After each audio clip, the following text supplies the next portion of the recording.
Bien, saludamos a nuestro tercer invitado de esta mañana. Le damos la cordial bienvenida al doctor Mauro Andino, docente universitario. Vamos a hablar de temas coyunturales. Lo ponemos en pantalla. Doctor, ¿cómo le va? Buenos días. Estoy junto a Mónica Luzárraga y hoy también está Carlita Aro. Está el equipo completo. Doctor Andino, ¿cómo está? Bienvenido después de las... Justo le estaba preguntando a Jaime si ya lo habíamos tenido usted desde las elecciones hasta este momento. Y primero quiero dispensar mi vergüenza pública porque una persona con su capacidad, con su lucidez y con su probidad no haya logrado, producto entiendo de la polarización, la curul. Sin embargo, entiendo, creo y reafirmo con usted este compromiso de que no calle, de que siga trabajando y de que sobre todo siga brindándonos en estos espacios y en todos en los cuales usted habla, comenta, postea, la lucidez que se necesita en estos momentos de oscuridad precisamente para que personas como usted sean las verdaderas voces de cambio en este país. Muchas gracias, querida Mónica, Jaime, Carla, por el espacio que siempre me han brindado. Por supuesto, agradecer a la audiencia y valorar y agradecer con mucha humildad y sinceridad esas generosas palabras que han tenido sobre mi participación durante la campaña electoral. Es indudable que se quería ganar. Compito para alcanzar una curul, pero lamentablemente las circunstancias no se dieron. Creo que al final del día fuimos víctimas de esa enorme polarización, por llamarlo de alguna manera, y creo que el voto en plancha nos terminó por pasar una factura gigante. Sin embargo, estoy muy contento porque creo que se hizo una campaña maravillosa, se hizo una campaña llena de alegría, de propuestas, de esperanza. Al final del día quiero agradecer, igual como lo he hecho en los distintos espacios, a esas casi 27,000 personas que confiaron en la lista de asambleístas de Pachacútiga, acá en el Distrito Norte, que tuve el honor de liderar. Y la política no es de velocidad, sino de resistencia.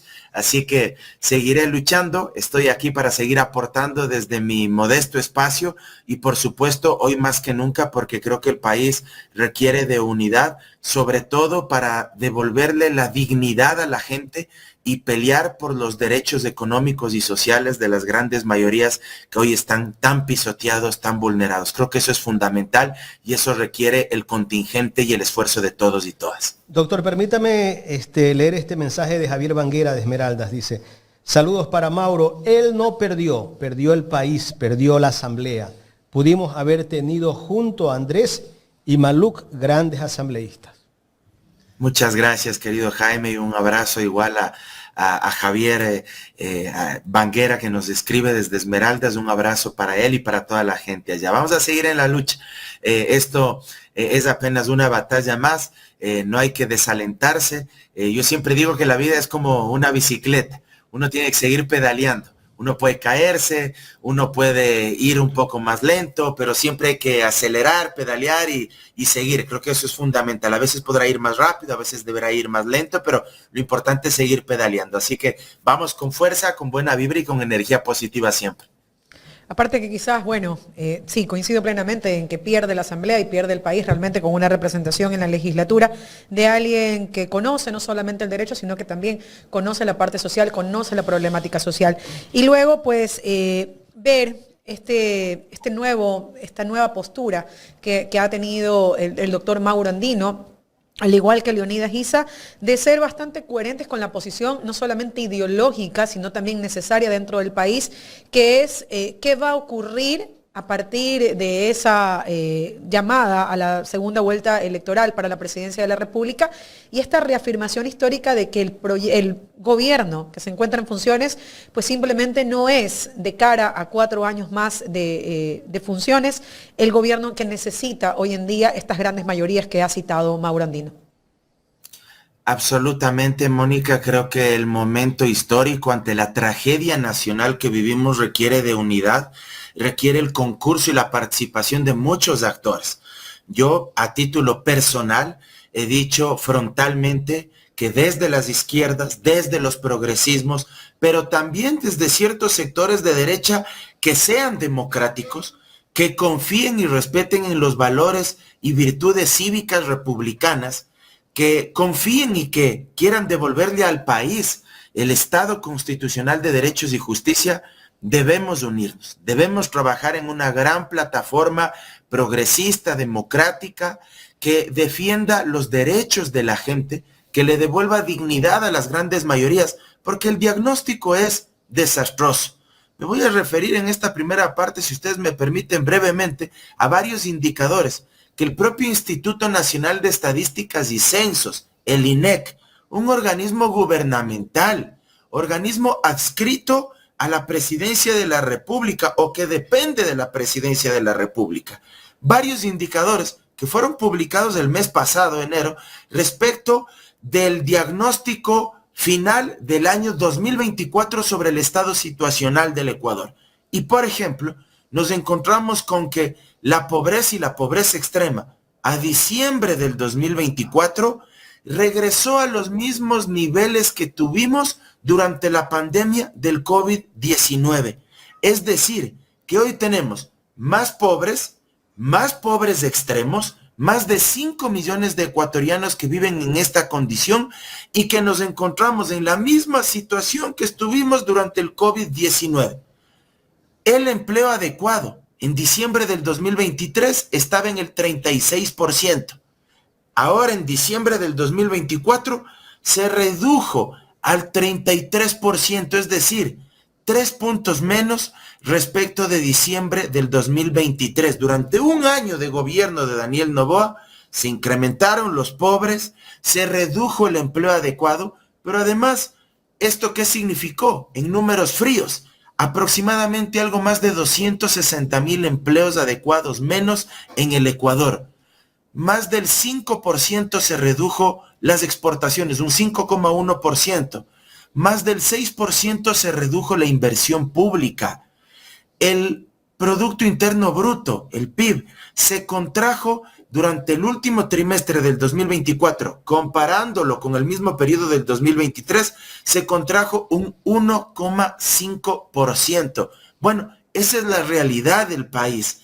Y si es que uno saca las cifras de la inseguridad, claro, la situación es lamentable, es precaria, es dolorosa, es sangrienta, porque solo en lo que va del año me parece que ya hemos rebasado, si la memoria no me falla, más de 1,100 víctimas solo en lo que va del año, y más de 80 de esas víctimas han sido niños o adolescentes. Esa es la realidad del país. Con estos datos, con esta radiografía, creo que es fundamental que nos unamos y ojalá se pueda construir una gran plataforma de izquierdas para decirle basta al gobierno de Noboa y una plataforma donde no solo confluyan Pachacuti, la CONAIE, la Revolución Ciudadana, sino también otros actores y voces importantes que se puedan ir sumando en esta lucha. Claro, precisamente eso, lo que se esperaría es que exista esta confluencia de ideas más que de intereses personales de cada una de las personas que finalmente vayan hacia ese bienestar o a ese estado de bienestar común, que es lo que se espera realmente en estos momentos en el país. Y tocando un poco el tema de cómo se dieron estas elecciones. Vimos el comentario ayer, mejor dicho, esta narrativa que se quiere instaurar de la famosa calificación del electorado que votó por Luisa González, de llamarlos delincuentes, narcos, terroristas, y luego, no contento con descalificarlos, basados específicamente en este intento protervo de ponernos un letrero que diga que votamos por la delincuencia porque somos delincuentes, viene esto de la narrativa del gobierno nacional diciendo vamos a hacer todo lo posible porque se prohíba que las personas lleven celulares, que las personas tomen fotos, e incluso salen los eruditos a decir eso, tomar la foto de tu voto es violar el derecho al secreto del voto. ¿Cuál es la reflexión, Mauro, desde la ley, que finalmente es lo que nos tiene que importar, más allá de cualquier elucubración por parte del gobierno nacional y su ministro estrella, pero qué es lo que tiene que saber la ciudadanía con respecto a esto que se quiere imponer como un acto, nuevamente, de arbitrariedad y de autoritarismo? Porque es que en ninguna elección, no sé si a lo mejor compartimos la reflexión, en alguna elección alguien ha dicho, no le tomes foto a tu voto, no exhibas tu voto. Primero, creo que hay que rechazar enérgicamente, como ciudadanos y ciudadanas, que se pretenda deslegitimar a aquellos electores que en su libertad de elección decidieron decantarse por una opción política distinta a la de Daniel Noboa. Es inaceptable que se pretenda denostar a través de narrativas antidemocráticas, autoritarias, en las que se acusa o se desacredita la decisión del elector so pretexto de que supuestamente, sin ningún tipo de evidencia, sin que hayan presentado ninguna denuncia en fiscalía ni ante el organismo electoral, supuestamente esos electores fueron extorsionados o amenazados por grupos de delincuencia organizada. Eso demuestra la soberbia, la prepotencia del gobierno de Daniel Noboa. Un gobierno, además, que es un mal perdedor, porque la democracia no solo es buena cuando yo gano, pues. La democracia también sirve y funciona cuando yo pierdo. Y debo tener la dignidad, la valentía, la entereza de reconocer el resultado. Y como estaban tan confiados de que iban a ganar en una sola vuelta y habían preparado todo un escenario lleno de parafernalia, de fiesta, de show, y al final del día ese resultado se les volteó y moralmente fueron los grandes perdedores de la jornada, porque yo creo que los grandes ganadores de la jornada moralmente fueron Luisa González y Leonidas Issa. Entonces, claro, enseguida salieron con su narrativa de que supuestamente hubo extorsiones, amenazas, y lo más lamentable, que ellos deslegitimen al propio árbitro electoral cuando es sabido por todos que ellos tienen controlado al CNE, pues. O sea, ahora salen con la narrativa de que quieren prohibirnos que portemos y que ingresemos con los dispositivos móviles a los recintos electorales, a las juntas receptoras del voto, porque supuestamente quieren prohibirnos que tomemos una fotografía de las papeletas. Perdónenme, pero ¿dónde se ha visto esto? ¿Qué vivimos? ¿En una monarquía militar? ¿Qué quieren ahora que los militares, poco más como si estaríamos ingresando al estadio o a un concierto? ¿Qué quieren? ¿Que nos quitemos la correa y también el celular y dejemos encargando ahí afuera del recinto electoral, pagando $1 a alguna persona para que luego al final nos devuelva el celular? Bueno, ¿qué les pasa? O sea, ¿dónde estamos? No hay norma jurídica, ni en la Constitución, ni en el Código de la Democracia, que impida que un ciudadano ingrese con su dispositivo móvil para ejercer su derecho al sufragio. Y el secreto, el principio universal del secretismo en el ejercicio del sufragio implica que a ningún ciudadano, que a usted, Mónica, que a Jaime, que a mí, nadie nos puede obligar a que le avisemos a alguien por quién votamos, ni nadie nos puede obligar a que le tomemos una foto a esa papeleta para indicarle por quién votamos. Pero lo que nadie nos puede prohibir es que si yo voluntariamente decido con mi dispositivo móvil tomarle una fotografía a la papeleta porque se me pegó la regalada gana de subir a mi estado de WhatsApp o de subir a mis redes sociales, porque quiero contarle al mundo por quién voté, nadie me puede prohibir a mí eso, pues, porque es mi derecho. Yo libremente lo estoy haciendo. No estoy bajo intimidación, no estoy bajo amenaza, no estoy bajo extorsión. Entonces esta gente quiere confundir los conceptos, los principios del derecho electoral y del ejercicio de los derechos de participación política a conveniencia. Y quieren instalar esta narrativa de antemano, antes de que se dé el proceso electoral, abren ya el paraguas de un supuesto fraude. Cuando ellos tienen controlados al CNE, ¿quién fue el organismo electoral que no obligó a que Daniel Noboa saque licencia durante la campaña electoral, violando el artículo 93 del Código de la Democracia? El CNE, pues. ¿Quién fue el organismo que no evitó que regalen cocinas de inducción y que se ferien los recursos públicos? El CNE. ¿Quién fue el organismo que hasta el día de hoy no hace nada para evitar la pre-campaña de Daniel Noboa de cara a la segunda vuelta y la pre-campaña de cara a la primera vuelta electoral? El mismo CNE, pues. Y es ese CNE el que supuestamente le está haciendo fraude a Daniel Noboa. O sea, ya basta. Yo sí creo que hay que desmontar estos mitos porque no se puede seguir socavando y degradando la democracia.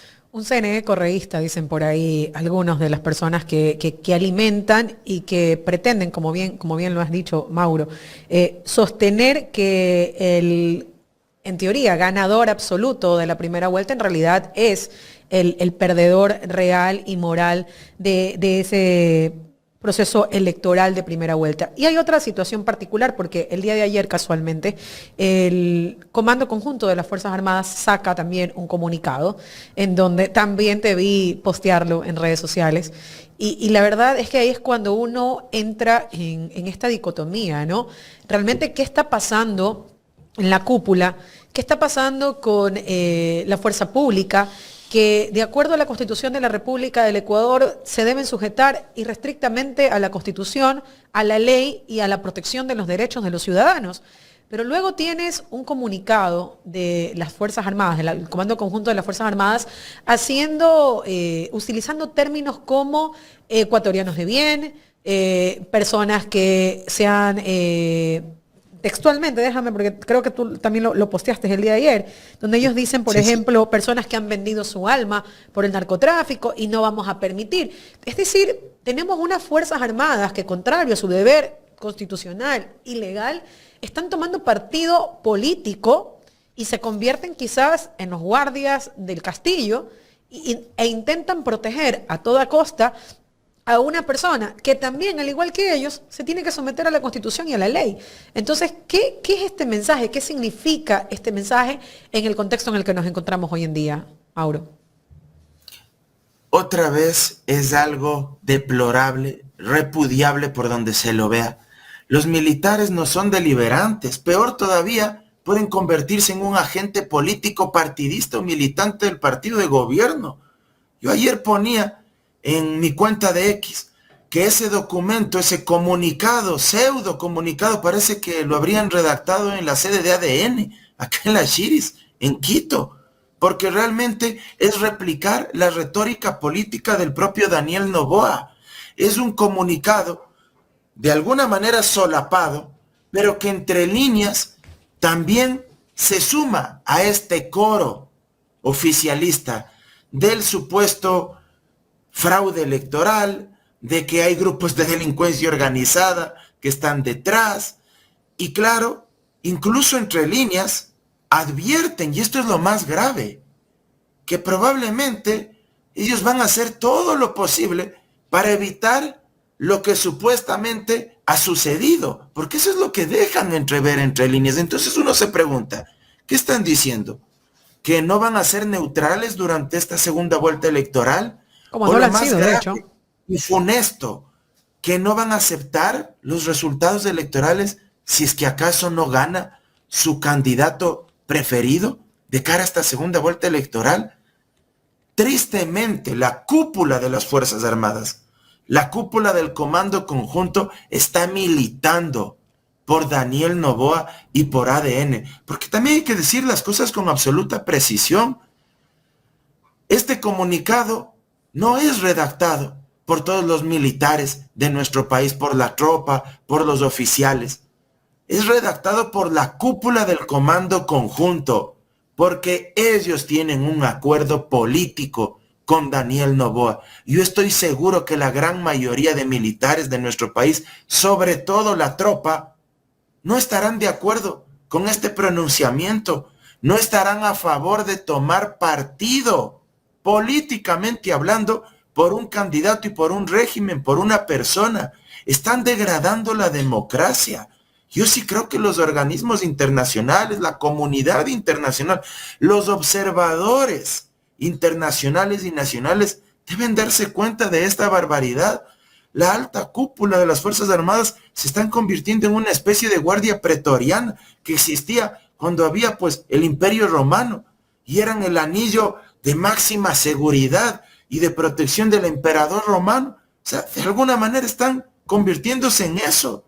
Esto es terrible y repito, hay que estar alertas porque entre líneas prácticamente lo que están diciendo es que seguramente no van a aceptar los resultados o que van a tomar ciertas acciones o están preparando algo de cara a esta segunda vuelta electoral. y hemos visto antes este tipo de comunicados, este tipo de presencia en redes sociales, de posicionamiento de una narrativa, porque a ver, aquí también se discute mucho, Mauro, no solamente los privilegios y este pacto político al que has referido y que es evidente, no es que hay que ser muy de análisis para darnos cuenta qué es lo que está pasando. Pero también hablamos de un año 2024 que en materia de derechos humanos es catastrófico. Hablamos de un 2024 que en términos de ejecuciones extrajudiciales, de desapariciones forzadas, en el contexto de los estados de excepción, en el contexto del conflicto interno armado, en esta guerra que se impuso como narrativa del gobierno para hasta cierto punto infundir miedo a la ciudadanía y lograr con eso la puesta de un 3% más de IVA, etcétera, ha generado mucho o puede generar mucha responsabilidad política y penal también si se quiere, en la cúpula, en los mandos medios, en aquellas personas que de una u otra manera ven en Daniel Noboa el único eslabón, el único bastión para poder tapar todo lo que han hecho. Porque saben que sin un gobierno afín a estas prácticas y que además las alienta, ¿no? Porque recuerda tú que Daniel Noboa muy públicamente dijo que todo lo que hagan les iba a ser perdonado. Recuerdas también, Mauro, no sé si me permites hacer esta reflexión, que cuando él estaba planteando las preguntas a la consulta popular, incluso llegó a plantear el indulto en fase de investigación previa. O sea, ni siquiera en la pena, y todos éramos como aterrados, y decíamos, ¿qué está hablando este hombre? Entonces, era como que, señor presidente, vamos a hacer todo lo que usted quiera, pero garantícenos impunidad. Entonces yo también, de cúpula de las Fuerzas Armadas, con la responsabilidad política y penal que eso implica, estaría absolutamente preocupado y absolutamente partidista de que el que me tiene que proteger no se vaya, pues. Porque el día que se vaya, muy probablemente los pocos casos, en un contexto de poco, cuando sabemos que son demasiados, se pueden triplicar y multiplicar exorbitantemente porque los abusos, los atropellos y las prácticas que se han ejercido en el 2024 dejan ver que el trabajo de las Fuerzas Armadas es hacer el trabajo sucio de Daniel Noboa. Totalmente. Ellos dicen que si gana Luisa González vamos a hacer Venezuela. Pero ellos replican iguales y peores prácticas que el régimen venezolano, pues. Pero si esto de partidizar y cooptar políticamente a las Fuerzas Armadas es propio del régimen que tanto critican, pues. O sea, ellos son los que están perpetrando las prácticas que critican y lo que supuestamente no quieren que suceda aquí. Y es indiscutible que hay un acuerdo político no solo para socapar, sino para ocultar, como tú bien has dicho, querida Mónica, las barbaridades, arbitrariedades y abusos en materia de derechos humanos que ha cometido Fuerzas Armadas y la propia Policía Nacional. Eso es evidente, pero está ahí a todas luces. Por eso es el terror que siente la cúpula militar ante una posible derrota de Daniel Noboa. Y ojo, nadie está a favor de los delincuentes, nadie está en contra del trabajo de Fuerzas Armadas o de Policía Nacional para perseguir el cometimiento de los delitos y atrapar a los responsables de esos delitos. Nadie se opone a aquello. Nos oponemos, sí, a ejecuciones extrajudiciales, a desapariciones forzosas, a torturas, a asesinatos. Nos oponemos a hechos espantosos como el asesinato y tortura de los 4 adolescentes, un niño dentro de ellos de las Malvinas en Guayaquil. A eso es a lo que nos oponemos. Y desde el poder se ha alimentado esta retórica. Yo quiero hacer una reflexión a la audiencia que nos está mirando y escuchando. Fíjense bien ustedes, ¿qué es lo que ofrecen desde el gobierno para ganar la reelección? No te ofrecen un programa de gobierno, no te ofrecen un proyecto político, no te ofrecen propuestas concretas, no te dicen qué van a hacer con la salud, con la educación pública, con la seguridad social, con la generación de empleo, con la reactivación del aparato productivo. Te ofrecen únicamente miedo, amenazas. Te dicen que vamos a hacer Venezuela. Te dicen que si gana Luisa González se va a quedar ni sé cuántos años en el poder. La desdolarización. Desdolarización. Te dicen que se va a desdolarizar la economía y que vamos a tener ecuadólares. Te dicen una serie de retóricas que además ya están gastadas, que son las Las mismas repitieron que en otras elecciones, en el 2023, en el 2021. Absolutamente. Esa es la retórica oficial. Con eso quieren ganar. Y cierto es que hay mucha gente que se deja seducir y atemorizar por este discurso del miedo. Pero la gran mayoría debemos desmontar esto. No te están ofreciendo una propuesta de gobierno.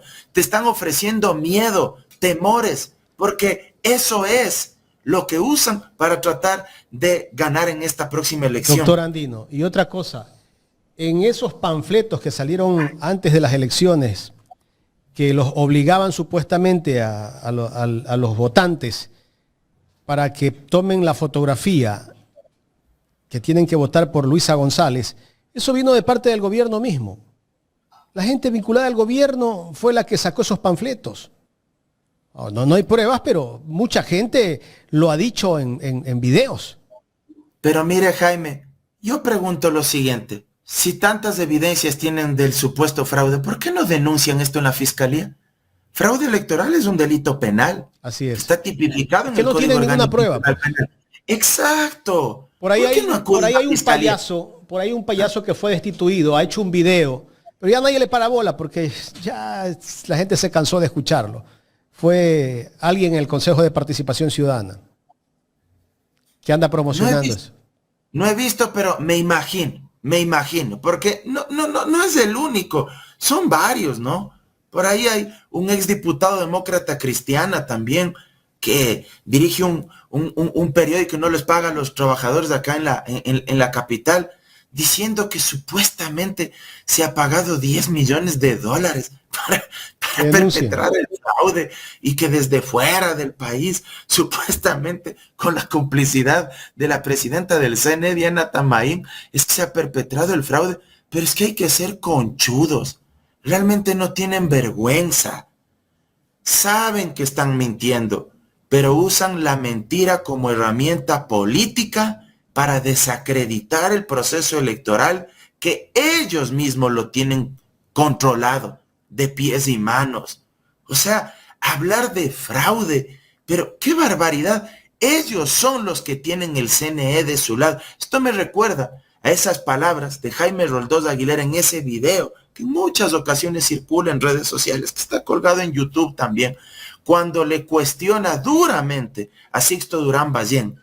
Y Jaime Roldós le dice, el fraude, dice, a aquellos que tienen el Tribunal Electoral de la dictadura, con el régimen de la dictadura, con todo a favor para la dictadura, por el candidato de la dictadura, y ellos son los que le acusan en esa época a Jaime Roldós de hacer fraude. Siempre ha estado de ese lado, ¿no?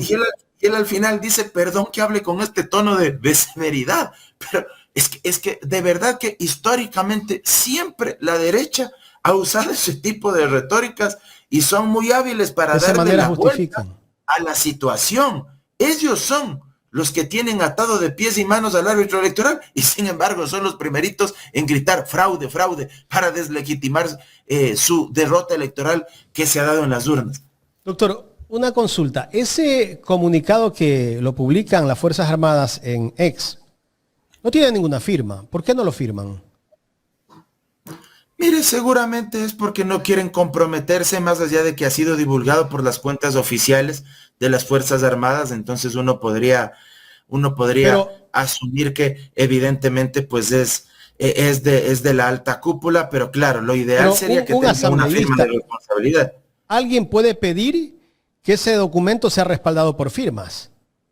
Se podría pedir al menos la comparecencia a la Asamblea Nacional, más allá de que no tienen la obligación de asistir, porque no son sujetos de juicio político ni de control político los miembros de las Fuerzas Armadas por parte de los asambleístas, pero yo sí creo que al menos deberían pedir la comparecencia de quien sí es sujeto de fiscalización y control político, en este caso del ministro de Defensa, para que le pidan explicaciones, porque él es quien está por encima del comando conjunto de las Fuerzas Armadas, para que cuente, pues a qué mismo se refieren, quiénes son los miembros del comando conjunto que asintieron y validaron este comunicado. Yo sí creo que sería importante aquello. Doctor, usted vio la entrevista que le hicieron al presidente Daniel Noboa ayer, creo, ¿no? Ayer en la mañana en una radio de Machala. ¿Qué conclusiones se puede sacar de lo que ha dicho el presidente Daniel Noboa dentro de esa entrevista? Que sobre la Constitución, por ejemplo, no ha leído ni 2 páginas.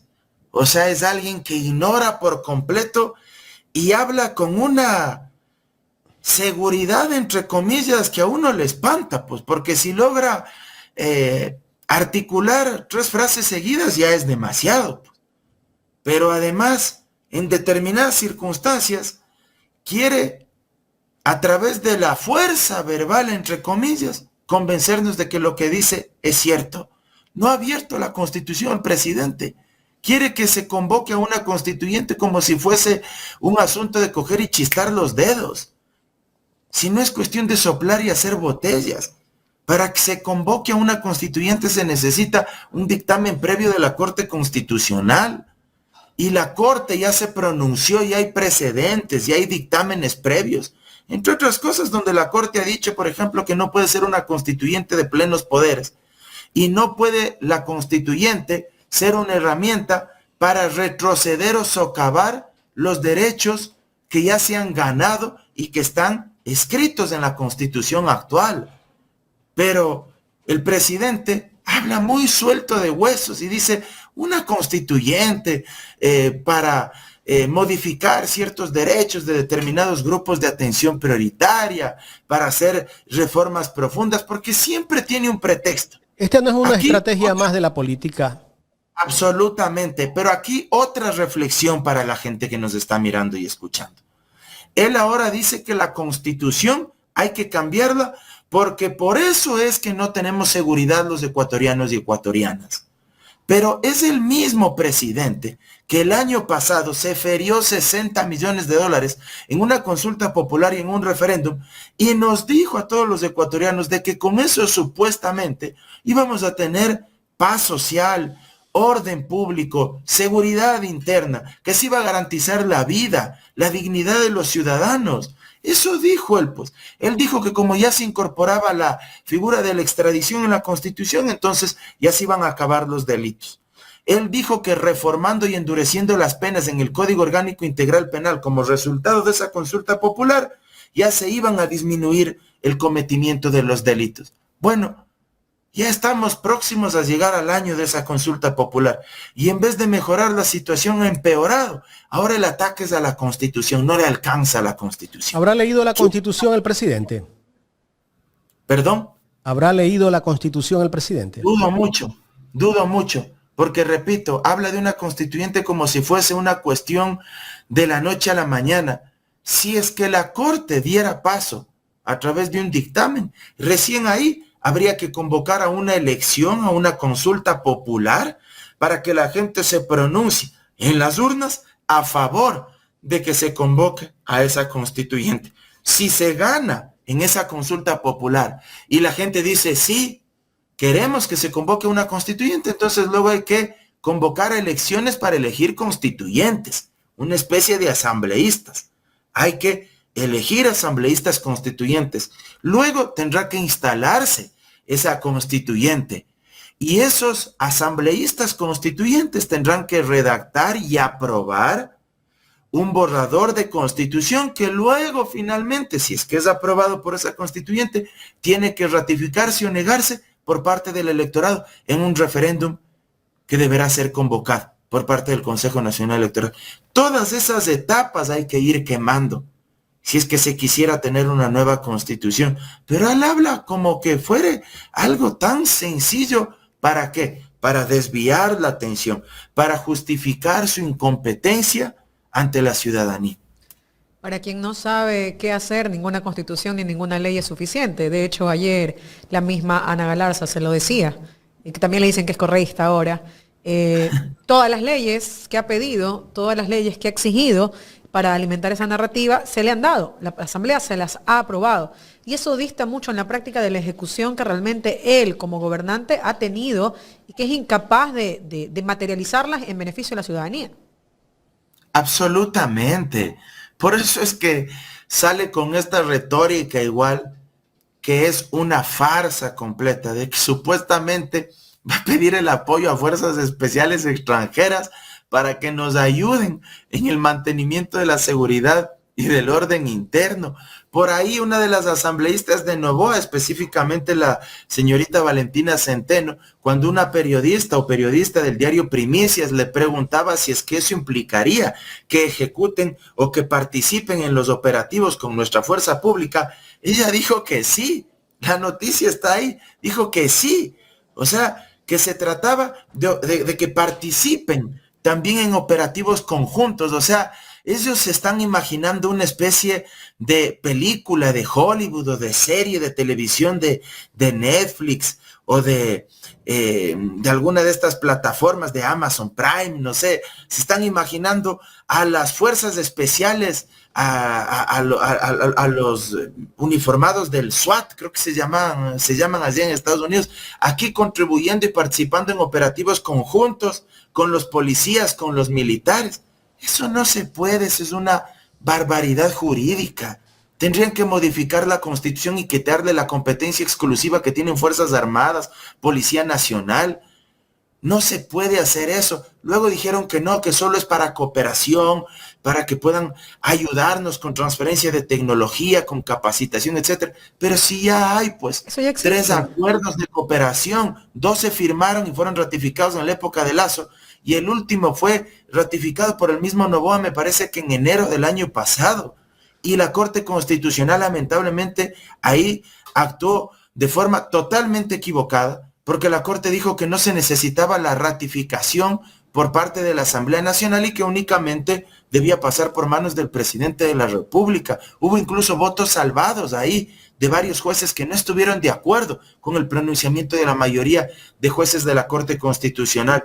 Todo es una farsa, todo es una retórica. Perdóname, Jaime, ¿creerá Valentina Centeno que las tropas extranjeras van a aceptar y tolerar prestar servicios en este país en las condiciones deplorables que hacen servir a nuestros policías nacionales y a nuestro personal de Fuerzas Armadas en las calles, en unidades policiales abandonadas, sin chalecos, sin carro, sin gasolina, en la intemperie, en condiciones que definitivamente, tal como también se ha corrido la voz de lo que ha ocurrido, ¿no? Te quieres que dé mi contingente y tú como Estado eres incapaz siquiera de asignar los recursos que nosotros necesitamos. Entonces, ¿qué te están diciendo? Después de un año nos hemos dado cuenta que ustedes no sirven. Policía Nacional y Fuerzas Armadas, ustedes no sirven. Tengo que llamar a otro para que venga a hacer lo que ustedes no saben hacer. Precisamente sobre esto último que tú mencionas, Mónica, quería mencionar. Imagínense, en la práctica lo que está diciendo el gobierno es que nuestras Fuerzas Armadas y nuestra Policía Nacional no sirven para nada. Él está diciendo eso. Él está reconociendo que su propio Plan Fénix es un absoluto fracaso. Está gritando, despavorido, asustado a la comunidad internacional. Ayúdenme, porque yo he sido incapaz de poder resolver el tema de la inseguridad y de la criminalidad en el país. Eso es lo que está reconociendo expresamente Daniel Noboa. Pero además es demostrar una ignorancia completa sobre geopolítica y sobre política internacional. ¿Por qué? Porque Donald Trump no quiere meterse en problemas ajenos. Él es un nacionalista, primero antiglobalización, es algo que muchos libertarios de acá deberían entender antes de estarle alabando e idolatrando. Es alguien antiglobalización, anti libre comercio, transferencia, intercambio de bienes y servicios. Por eso es anti-China. Y entre otras cosas, lo que Trump ha dicho con claridad es que velará por los intereses exclusivos de Estados Unidos porque no quiere poner $1 más. Revisen lo que está pasando con Ucrania. Pero tanto es así que envía a un delegado a Venezuela para validar las negociaciones con Maduro, con la compra-venta de petróleo, de los recursos naturales que tiene allá Venezuela. El único conflicto con el que él se va a quedar a cargo es este genocidio lamentable israelí en contra del pueblo palestino. Pero en todo lo demás ya vimos lo que él hizo a Zelensky, pues, en Ucrania.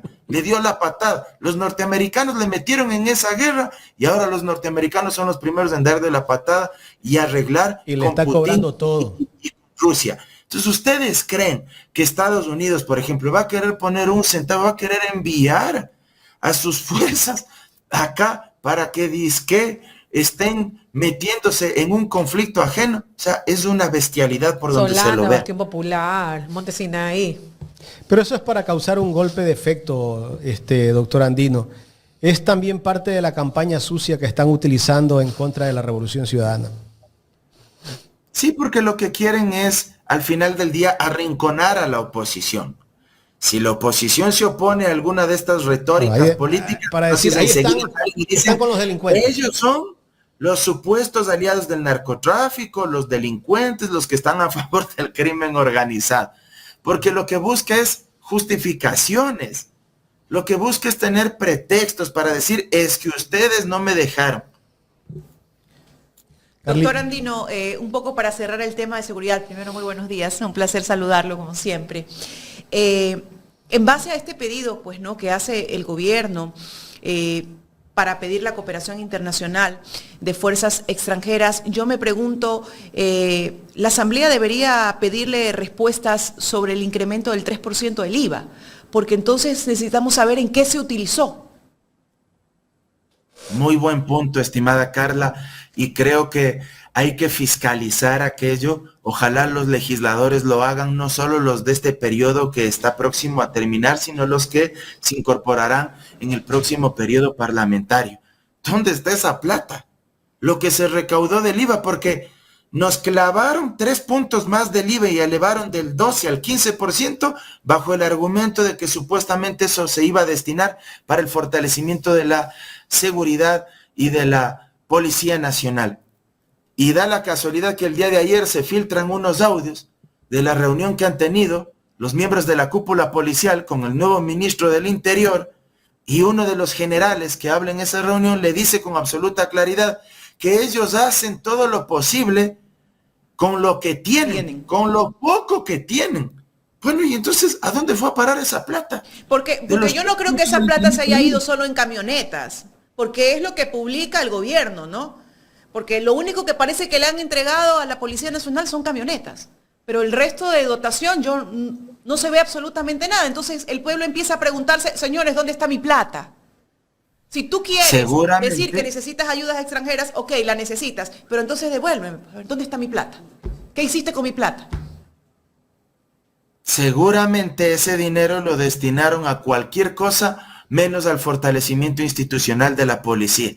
Y cuando digo cualquier cosa, seguramente priorizaron el pago a tenedores de bonos, a los organismos internacionales de crédito, al propio FMI, o engordaron las reservas internacionales. Pero sabrá Dios y el diablo a dónde destinaron ese dinero, pero a seguridad no fue. Porque ayer uno de los propios generales de la cúpula policial, en un audio que se filtra, señala que la policía intenta hacer su trabajo con lo poco que tiene. Es decir, no existió un uso adecuado de esos recursos y nos mintieron otra vez. Nos dijeron que el incremento del IVA era para combatir la inseguridad, para fortalecer la policía, y que esa plata iba a ser destinado a ese segmento, a ese componente, y al final del día nadie sabe dónde está ese rubro. Doctor, quiero irme un poco al tema electoral, ¿no? Y justamente teníamos en esta mesa esa conversación de si es pertinente o no es pertinente que se permita o no el uso del teléfono, pues, celular en el momento del sufragio, ¿no? El voto es secreto. Pero bueno, es cotidiano, es común, se ha hecho, no sé, muy cultural el hecho de que tú vayas con tu teléfono, más allá de que tú le tomes una fotografía o no, nadie te puede decir, hey, déjeme el teléfono ahí, usted no puede ingresar con su teléfono celular. Pero están planteando esta posibilidad, el ministro de Gobierno lo plantea claramente y acusa a muchas entidades de gobierno de que prácticamente están vendiendo, comprando el voto, ¿no? Y yo lo dije y me mantengo, aquí los únicos que han pedido a los mismos funcionarios públicos que salgan a los mítines y a las campañas son ellos, que prácticamente los han obligado. ¿Es pertinente o no es pertinente? Mire, Carla, yo creo que en términos generales hay que tener absoluta claridad que no existe norma jurídica alguna que valide las barbaridades que pretenden hacer. En lo del dispositivo móvil, en lo del celular, no se puede impedir a ninguna persona a que porte su celular y a que ingrese al recinto electoral y a que tome una fotografía en la junta receptora del voto, si es que así uno lo decide. Y hay que poner algunos ejemplos. Todos tenemos, por poner un caso, el derecho a la libertad de expresión. Pero si yo decido no hablar sobre algo y no expresarme sobre un tema, es mi decisión, pues. Nadie me está vulnerando ese derecho. Voy a poner un caso más extremo. Si es que una persona, lamentablemente, decide acabar con su vida y se suicida, no van a ir a procesar penalmente al muerto, pues, por haber acabado con su propia vida, ¿verdad? O sea, fue una decisión de esa persona. Es verdad que el derecho a la vida está protegido, está precautelado por la Constitución y la ley. Pero si esa persona hizo aquello, evidentemente no se puede procesar a quien ya dejó de existir, a quien decidió acabar tristemente con su vida. Si una persona tiene derecho al trabajo, pero decide no trabajar, se le pegó la regalada gana de hacer aquello, tiene mucha plata, por lo que sea, evidentemente nadie le puede decir, es que se está vulnerando su derecho al trabajo porque usted decidió no trabajar. Yo tengo el derecho al voto, y parte del derecho al voto, un principio, es el secreto. Nadie me puede obligar a mostrarle la papeleta. Nadie me puede obligar a decirle por quién voté. Pero sí es mi derecho a mostrar y a contar, a avisarle al mundo por quién yo voté. Esa es mi decisión. Nadie me puede prohibir aquello porque además estaría vulnerando el principio de legalidad que está previsto en la Constitución, que nadie puede ser obligado a hacer algo, ni nadie puede ser prohibido a hacer algo que previamente no esté tipificado en la Constitución y la ley. Si no está señalado en el Código de la Democracia como una prohibición expresa aquello, ¿cómo entonces me van a prohibir que no cargue mi dispositivo móvil? Es una bestialidad lo que quieren hacer, pero todo es político para tratar de justificar su derrota y el resultado electoral que probablemente ellos advierten no les va a ser favorable. Y tocando justamente estas narrativas políticas que se empiezan a dar, ¿no? Y que se quieren posicionar, ya estamos en esta época electoral de segunda vuelta y se empieza a vivir, ¿no? De diferentes formas, porque se trata de instaurar relatos, de crear estos storytelling, ¿no?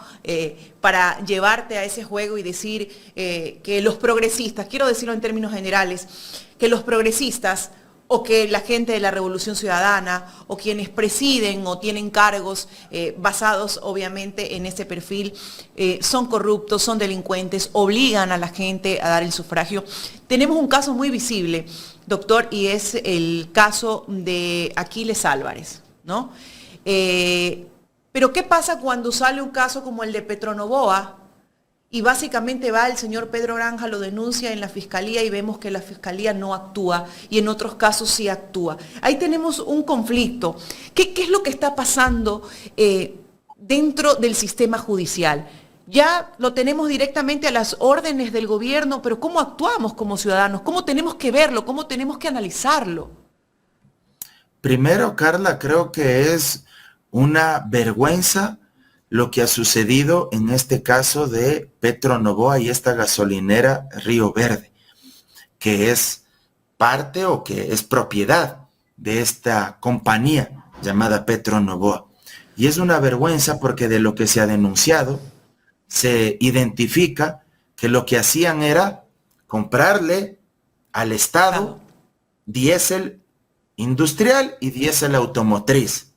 Y el diésel automotriz es subsidiado a un precio inferior, pero ese diésel no se puede vender desde la gasolinera a las industrias, a las empresas, porque evidentemente eso está prohibido por la ley.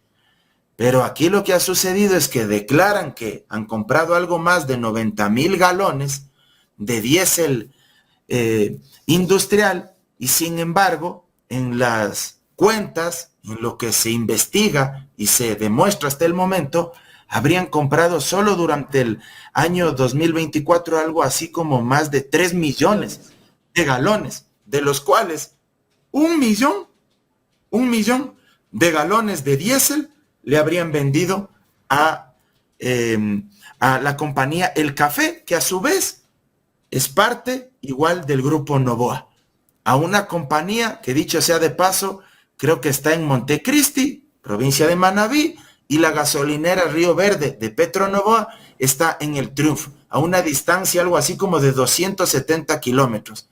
¿Por qué entonces esa industria, esa compañía El Café, viajaba tanto, a tanta distancia, a un rincón tan lejano para comprar ese diésel? Porque seguramente le vendían diésel subsidiado a un precio inferior, violando la ley, sacando tajada económica de ese subsidio, perjudicando a los ecuatorianos, engañando al Estado y, por supuesto, sacando ventaja competitiva frente a sus adversarios de otras gasolineras. Bueno, ellos están acostumbrados a hacer eso, ¿no? Por eso tienen las bananeras, tienen la cartonera, tienen obviamente la empresa de transporte y logística, ¿no? Ellos son un monopolio y trabajan, es un ganar-ganar para ellos. O sea, por eso ellos crean incluso hasta sus propias competencias, ¿no? Y eso lo tenemos claro, pero acá se están básicamente beneficiando de los recursos del Estado y es ahí donde nosotros tenemos que poner mucho énfasis.